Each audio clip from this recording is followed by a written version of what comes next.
ഇതാണ്. അപ്പോൾ ഇത് വർക്ക് ചെയ്യാൻ വേണ്ടിയിട്ട് വെറും ഒരു തീപ്പെട്ടി മാത്രം മതി. അപ്പോൾ ഇതെങ്ങനെയാ വർക്ക് ചെയ്യിപ്പിക്കണേന്ന് ഞാൻ കാണിച്ചു തരാം കേട്ടോ. അപ്പോൾ ഇത് ജസ്റ്റ് ഇവിടെ നിന്ന് ചെയ്തിട്ട് ഇങ്ങനെ ഇവിടെ നിന്ന് മുട്ടിക്കാം കേട്ടോ. ഇങ്ങനെ മുട്ടിക്കാം.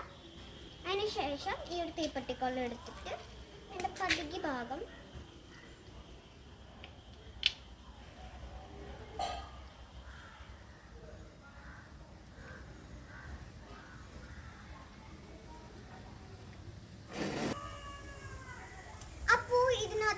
ഓൾറെഡി ഈ ഒരു തീപ്പെട്ടികൾ ഇൻസേർട്ട് ചെയ്തിട്ടുണ്ട്. അത് കഴിഞ്ഞിട്ട് ഇതിൻ്റെ ഒരു ഹോളുണ്ട്. അവിടെ ഒന്ന് ഇങ്ങനെയൊന്ന് പ്രസ് ചെയ്ത് ഇത് കയറ്റി കൊടുക്കുക.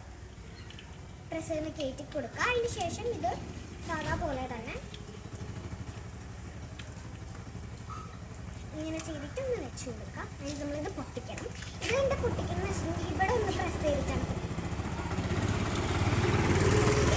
ഇത് ഇങ്ങനെയാണ് പൊട്ടിക്കുക. ഇത് ഇത്തിരി ബലം ഉണ്ടോ കേട്ടോ പൊട്ടിക്കാനായിട്ട്. പുകയൊക്കെ വരും കേട്ടോ കുറച്ച്. അപ്പൊ നമ്മൾ ഇവിടെ ജസ്റ്റ് ഒന്ന് ഇവിടെ പ്രസ് ചെയ്ത് കൊടുക്കുക. തമ്പ് വെച്ചിട്ടാണ് നിങ്ങൾക്ക് ഏറ്റവും കൂടുതൽ ഇഷ്ടമുള്ള ഇത് വെച്ചിട്ട് പ്രസ് ചെയ്ത് കൊടുക്കുക. പിന്നെ കുറച്ച് ബലം ഉണ്ടാവും. നമ്മളിങ്ങനെ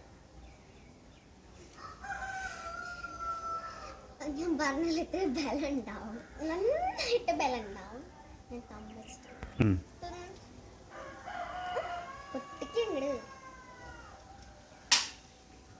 അപ്പൊ നമ്മളത് ഈ തമ്പ് വെച്ചിട്ട് അല്ലെങ്കിൽ നമ്മുടെ 4 ഫിംഗർ വെച്ചിട്ട് നിങ്ങൾക്ക് ഏത് ഇതാണോ ബാലൻസ് ഇതായിട്ട് ചെയ്യാം.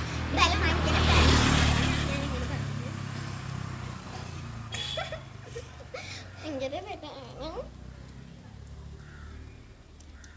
ഇനി ഞങ്ങൾ തൃശ്ശൂർ പൂരത്തിന് വാങ്ങിച്ചാണ്.